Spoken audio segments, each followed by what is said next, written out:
All right, so here we are at my number one plant in the first row, and I'm going to get you a little bit closer, and we're going to have a look, and you can see from my perspective how I go about detangling this mess, how I go about selecting only what I want to keep and removing everything else. And it really is a selection process. A lot of the stuff doesn't go where we want it to, so we don't want to keep it. A lot of the stuff is growing down below our first line of cordon, so we don't want to keep it. Some of the stuff may be growing between the lower cordon and the upper cordon. We don't want to keep that either. So in order to control and manage the growth, I'm going to show you a couple of tricks. We're going to open up the plant, we're going to disconnect it from the trellis, and we're going to see where it takes us. Okay, so what we're going to do is we're going to start out by saying, hey, we got great growth coming off the bottom. This thing is growing every which direction. But a lot of this stuff is just not necessary. So I'm going to cut a lot of the tendrils and disconnect what I think intuitively is not going to make the cut. Of course, being careful. You don't want to break anything that might really need to go in with the plant later on.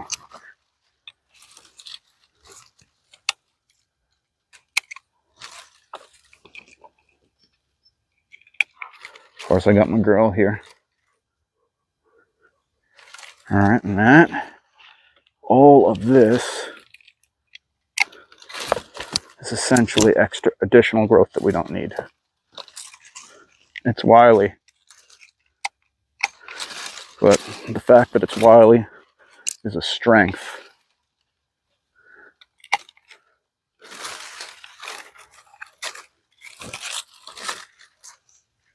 Grows fast, heal and repair themselves very quickly. All right, now we're going to get in here and take the low stuff on the trunk right out. I'm going to clip these because they're not going to make the cut. Get in here, we make sure that anything we take doesn't have a root, because if it has a root, something we can transplant. Thus far, there's nothing here that's rooted that I can tell. So all this stuff is going to get cut right down to the line.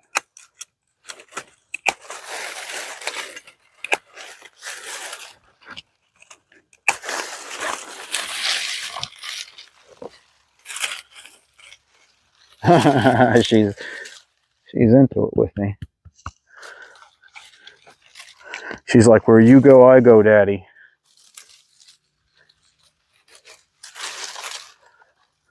Wow. Okay, and I can see that that is coming from down here. We know that's not going to convey up. We're looking more towards this thicker portion of the trunk. You can kind of see it here if I separate it. There's actually two trees or two plants growing in the same area. So we're just going to pick the one that we like the most. And my gut is telling me it's probably going to be this one. But maybe not. Really, maybe not. If I saw a whole bunch of growth coming off the stick here, we could consider this to be a cordon and that to be a cordon. If we use this current cordon to run up the stem, up the stalk, or go with what's here already, now's a good time too to replace this stuff. But even it looks like it needs some serious thinning. A lot of wild growth. But it does look good though. Definitely does look good. So what I might consider doing here to this, clipping that. Separate it. Sometimes you have to shorten the pieces to get them through the mix. You always want to be careful when you're cutting the one that you intend to cut and not accidentally cutting one that's a keeper.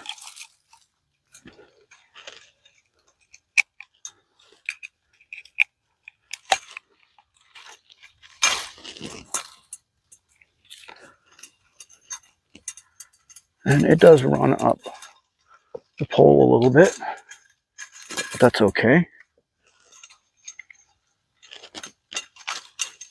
There we go.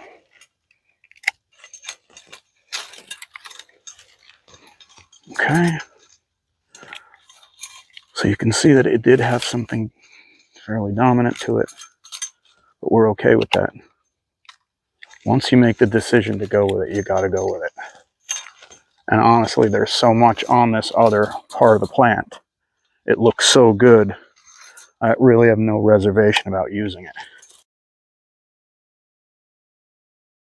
It's already looking better, okay?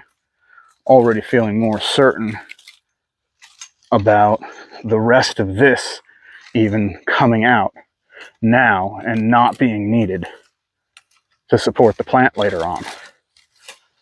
We had left a lot of the stuff in place because we wanted sort of like an insurance policy in the event that the plant didn't elevate itself the way it would need to. We wanted to make sure that we had a plan B, and we do that a lot around here. We keep a lot of plan B vines, a lot of plan B cordons until we're absolutely certain we have the plant exactly like we want it.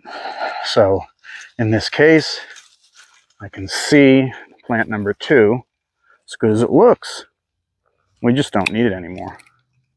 It's served its purpose. It's pretty well married to the other plant too, but cutting it down and getting out of the equation is going to make things neater. Technically, it could be separated and the root could be rerouted, but we have so much of this stock around here already that it's not really part of our plan. But this is going to be one fantastic plant when we're done with it. Okay, so we're going to do a little more cutting here. Cut designation right at the base, and little by little, pulling it away. Separate it one piece at a time as gently as you can. It gets messy, but it won't hurt you.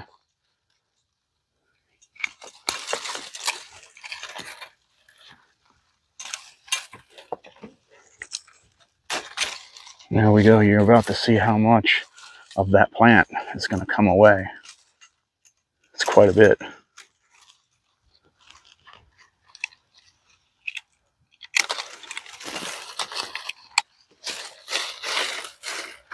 And I know a lot of people have an apprehension about starting on the plant because they're just not confident enough to know what and where to cut.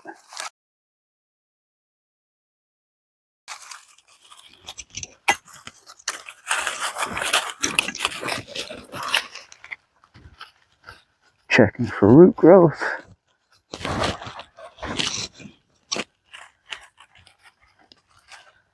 And it looks like this right here may have root growth. So it's going to get pared away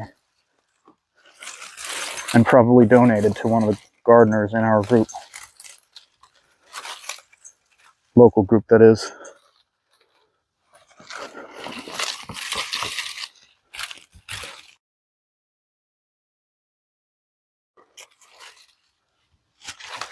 Okay, we'll go ahead and pull the rest too.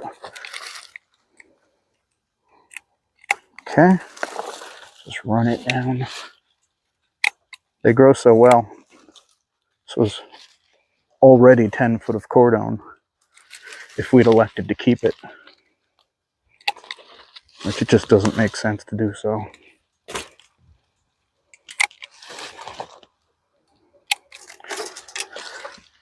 There we go. Just about got a clean slate.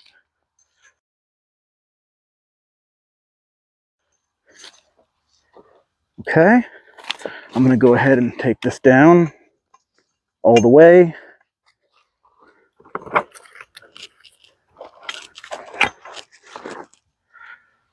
We'll go after the rest of that later. This will get separated later. And I believe this is not attached. Based on the direction I can see the buds.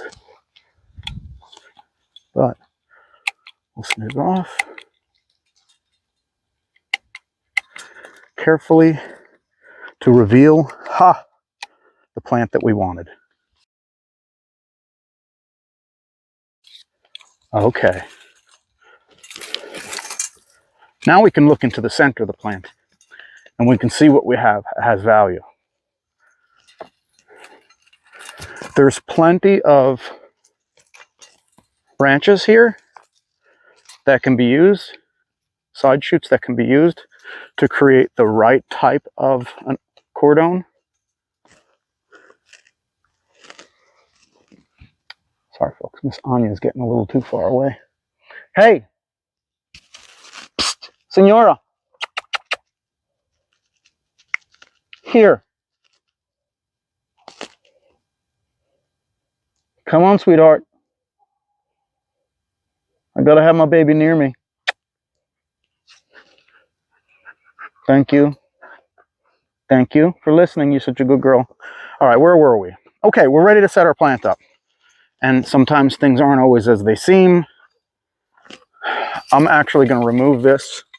It looks like another great cordon to keep, but I'm not going to keep it. The reason I'm not going to keep it is because one of these two has to go, okay? Because the crotch that's formed, which you could see if we could see around the back of this, is not great to keep. Eventually it'll be a weak spot, and I want to take the portion off. You can see it here. That will be a weak spot. I want to take half of it off now so that it doesn't become a detriment to the plant later on. And if I take, well, this is where we measure what we gain and what we lose from either action. This particular portion of the vine has a lot going for it, and there's quite a bit of growth that we can use to create the cordon in the right way. Okay, the other one, on the other hand, it has some pluses as well. It has this here, but I have a feeling unless I go around the pipe one more time, this is going to be too high. It's not going to do me any good. It'll land somewhere up here, and then it's bending downhill, which we don't really want. I'd rather have it form this kind of a V and run from below the line up to the line, as opposed to from above the line down to the line, because that right there is a vulnerable connection on the plant. This is far less vulnerable. So this is the way we prefer to see it. And again, I mentioned in another clip, no more than 12 inches from your line. And this line, our line separated, so that's going to have to be corrected. But it is beginning to look like this is what we're going to end up culling.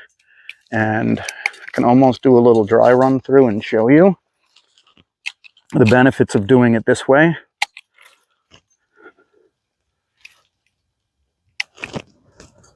Okay.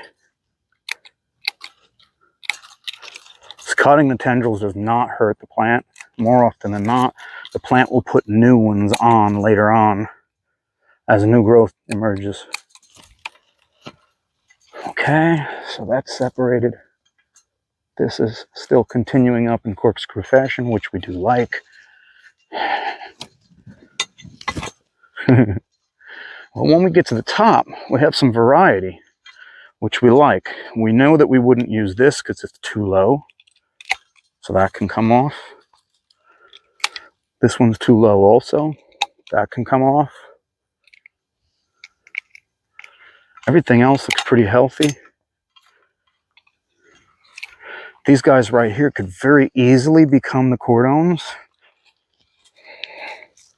So it's safe to say that nothing here is of any use to us. So we'll carefully clip that off. This.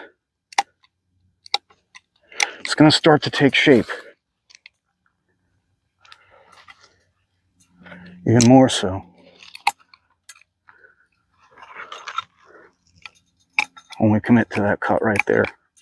That will heal over and it'll take a lot of stress off of the plant. And here we have, like I said, we have some rooting plant stock right here, which will get saved and transplanted. And the rest of this will get trained into place. So it already wraps around its support pretty well. So I can go ahead and grab the tapener. Hopefully we've got some tape left. And give it some support. Just lend a little bit of assistance for the remainder of the winter storms that we can expect. I'd rather it not try to go it alone. The tapener makes a big difference. All right, now we're ready to say, hey, how do we want to run this out? Well, we got a lot of good stuff here. This one here would probably do a nice job here.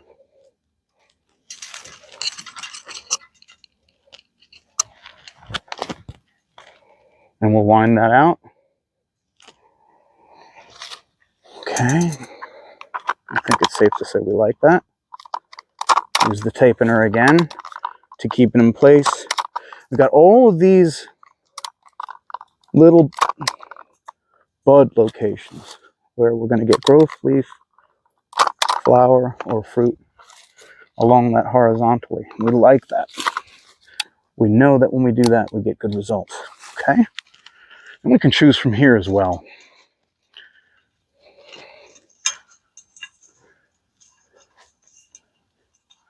I think it's safe to say that the longest of these, which is that one that has good growth, is probably the one we should use.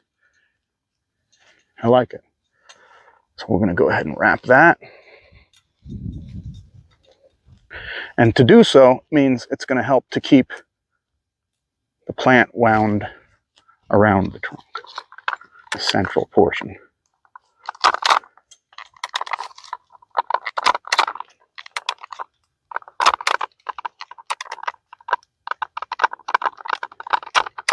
Get a little groove on it. This stuff doesn't take that much time. Now we know what we have. We could say, hey, let's go ahead and keep this as an alternate in case this cordon potential doesn't make it. I like it. We'll wrap it.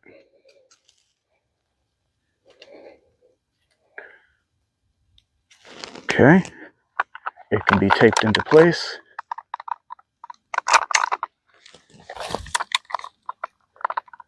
And they can be separated and culled back later on as needed or as required. If we wanted to choose a secondary or an alternate cordon.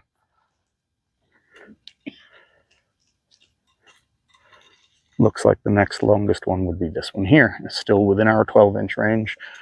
Even though this is unstrapped, I don't think it's that far sagged down. So I do like that. So we'll go ahead and make this first cut right out at the 4th node. And then our wind will be reversed.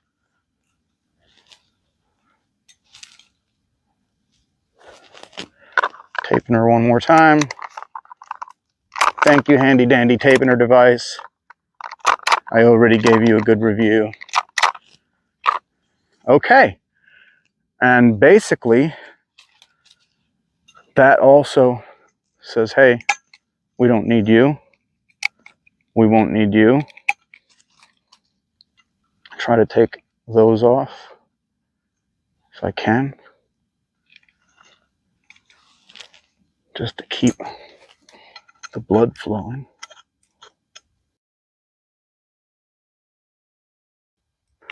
All right, so we finished up down low. We have our main cordons, and we also have our plan B cordons, and everything is essentially banded together. The trunk is banded together. I'm not going to cover any of this up right now because this is going to get compost tea.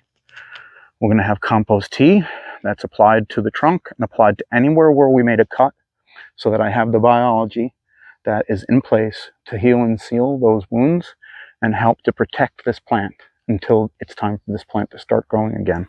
We don't want to leave it, you know, with these open injuries where pathogens could potentially get involved in their growing game right here. All right, so we're going to go ahead and run right up the trunk, and basically what that means is we want to make sure our wind is still good. I think we can get a little bit of tape on first. Yes, definitely. This looks good, and you know, this is the first plant that anyone seeds when they come down here, so it's kind of important to me that this looks really, really good. So at this point, I'm going to disconnect everything here as carefully as I can, and that gives me my choices again. So maybe the right thing to do is going to be to take it around again. Sorry, camera person. Yeah, that looks great. Okay, I think I like it. I definitely like it. So this right here is going to automatically start.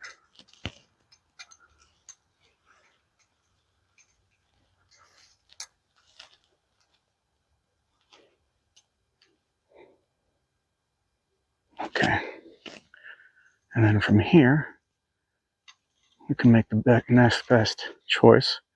Just probably this one. It looks like it's the longest cordon potential.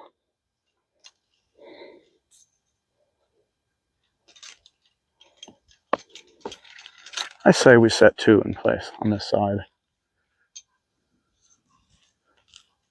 Main one, and then a plan B. Because I really would love it if this would be all we would need, but we know how the winters are here. We know how we get a lot of these crazy spring storms, wind, and things get broken.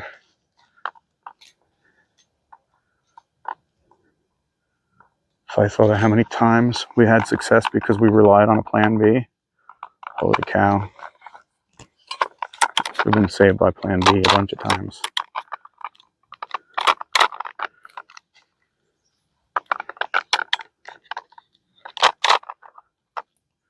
And I guess there's something to be said for the buddy system too.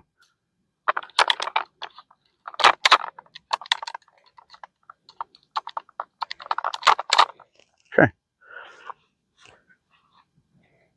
Good, good. We could even run one out for the same reason here.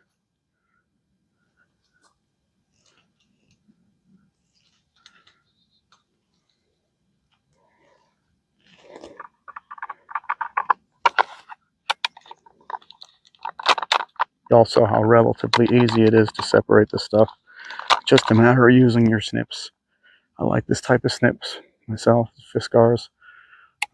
It's not the bypass type. I usually mangle them pretty quick, but the anvil type like this lasts me a little longer. I have a little better control.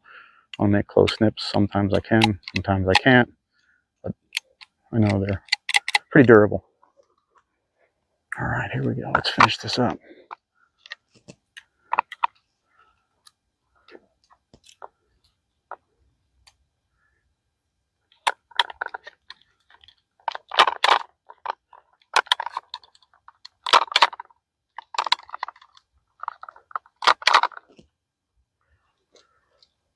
All right, maybe I'll put one right here.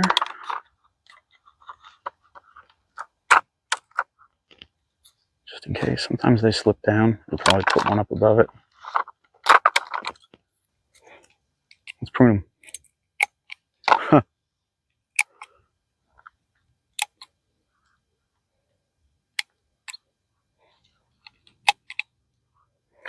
All right, that's it. Voila.